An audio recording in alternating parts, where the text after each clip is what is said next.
Hello everyone, welcome back to Rolling Solo. My name is Adam Smith, and today I'm excited to be unboxing the latest edition of Zombicide from Cool Mini or Not. This is Undead or Alive. This came out last year, and I wanted to show you guys everything you can expect to find inside the core box in case this particular theming interests you. I want to make mention of the fact that this game, Zombicide, and I'm talking about the original game, was one of 3 games which pulled me right into the solo gaming hobby. That is Lord of the Rings, the living card game, Mage Knight, and Zombicide. The combination of those 3 games around the time frame they released was what dragged me into solo gaming, and I have not ever left, and I won't leave anytime soon. And so because of that, I always revisit Zombicide editions because, well, we all know there's many more coming down the tubes, but I guess that gives many new people coming into the hobby different themings that might pair up with their personalities, preferences, and everything else. So here we have a Wild West setting, so without further ado, let's flip this box over, take a look at the back of the box, find out what's new for this edition of Zombicide, and then we're going to dive into all the components found inside. The zombies came from nowhere and destroyed the world we used to know. A few brave people united and took up arms against the infected horde. These survivors roamed the country looking for supplies, payback, and fun at the zombies' expense. You are survivors. The past is gone. You choose your fate. Now is the time for challenge, danger, freedom, and friendship. Now is the time for Zombicide, Undead, or Alive. Now, as it mentioned in the back of the box here in the top right-hand corner, you'll be playing as a team, or of course if you're playing solo, you'll be controlling multiple characters as survivors of a zombie invasion in the Old West with an action twist. Zombies are played by the game itself using simple rules and a deck of cards. You find weapons, you kill zombies, and build up your survivors' adrenaline to unlock their true potential. The more zombies you kill, the more of them are coming. So it's a wonderful balance of pushing yourself to level up at the same time with the risk of more zombies overwhelming you. This iteration of Undead or Alive plays with the rules from Zombicide with dedicated features including survivor class abilities like Brawler, Faithful, Gunslinger, or Townsfolk, new zombie spawning rules, a Gatling gun, and even a train, among others that are implemented in. You're going to pick from 14 survivors in the core box to build your posse and bring justice to your frontier town through 10 missions made using the modular map tiles inside. Opening the box for the very first time, we're going to run right into the rulebook, which includes the missions inside. Let's take a look through this book, and then we'll dive into the box underneath. Inside the rulebook, you're greeted by the table of contents on the left-hand side, and over here you have a list out of the game components. You'll be seeing a lot of these up close very soon. The rest of the components are listed out on the left-hand side, and we get into the overview and the goals and objectives of Undead or Alive. There's also mentions of the prior iterations or themes of Zombicide, like modern, fantasy, and space, different things that you can check out if you haven't already. And of course, there is a QR code there in the bottom. It's really just highlighting the fact that there is more content coming in the future for the games. So in terms of Zombicide, they do a really good job of rolling out additional missions as time goes on to support or further support the games which have already released, giving them legs in the future. We now move to the setup section, which is broken into 10 major steps. You'll also see the 4 survivor classes in Undead or Alive in the bottom right there, and you also get a sense of the formatting of the rulebook at this point. And as you continue through the rulebook, you'll find illustrations throughout it, as well as a number of arrows pointing directly at game components to really help you understand where things are, where they're situated, and how the game flows and operates. Another aspect of Zombicide rulebooks, which is really well done, is illustrations and examples of different things that can happen during combat. For example, seeing as this is a miniatures game where you're trying to survive, there's line of sight issues, there's all that kind of stuff. It lays those all out in illustrations that are easy to read and understand to really get your head around how this game operates. Now, as we get towards the end of the rulebook, there's a number of entries in here which are new for this particular game. We have things like balconies, which are going to be handled a certain specific way. You have cemeteries, mines, abomination spawn zones. You also have a train. I mean, it wouldn't be a Western-themed game if a train wasn't involved. And again, all the ins and outs on how the train's going to enter the board, how it's going to move across the board, all detailed out.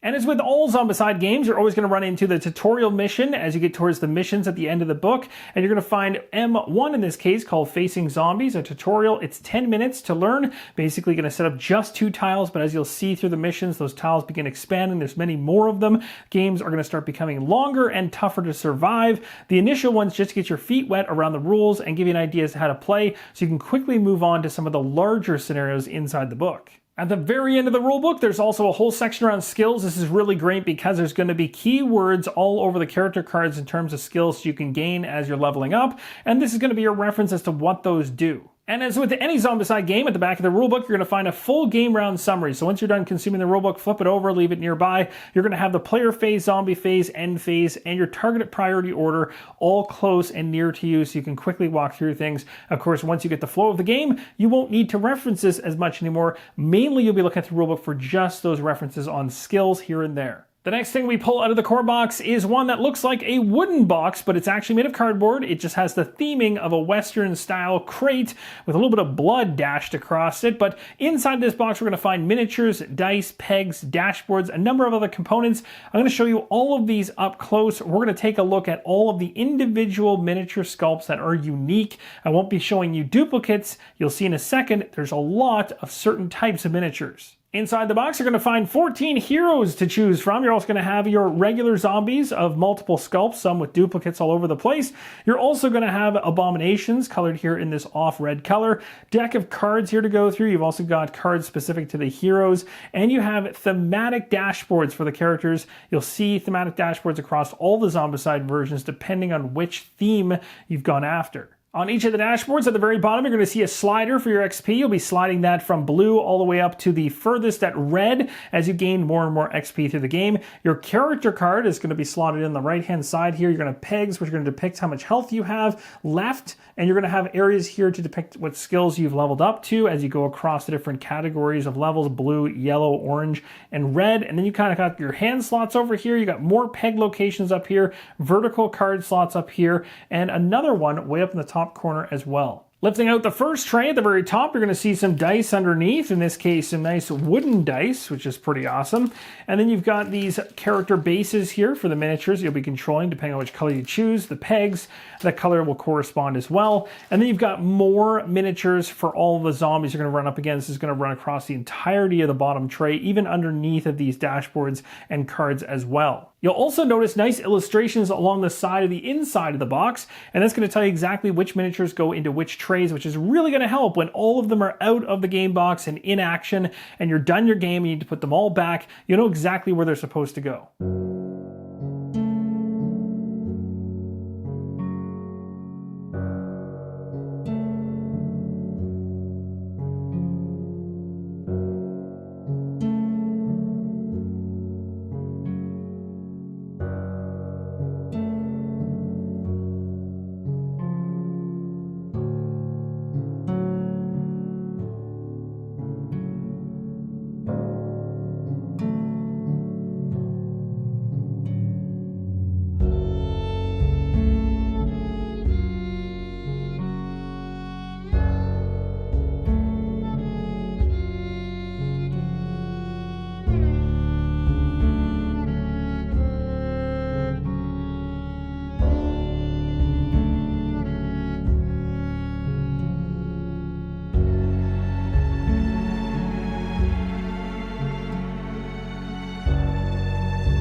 And at the bottom of the box, you're going to find some punch boards and some tiles, of course, in order to build out your scenarios. I'll go through each one of these with you, showing you the front and back of all of them.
And that, my friends, gonna wrap up this game unboxing video for Zombicide Undead or Alive from Cool Mini or Not. It was awesome to revisit another iteration of Zombicide, and as a fan of a Western theme, this one seems to be right up my alley. And I've also heard that if you have the fantasy version, so Black Plague of Zombicide, this one aims to kind of feel like that type of game in terms of the number of zombies which are gonna try to overwhelm you on the game board, and your mitigation of the number of zombies you're going to have coming at you. You have things like trains to use, Gatling guns, and a number of other effects that you can use inside this edition in order to try to keep them at bay. Hopefully this video helps you make an informed decision, and thank you guys so much. Let me know in the comments below what you think of this iteration, if you're already playing it, or if you're planning on getting it in the future, or maybe you already have a Zombicide edition you're quite content with. Let me know in the comments below. I'd love to hear all your feedback, and as always, keep on rolling solo.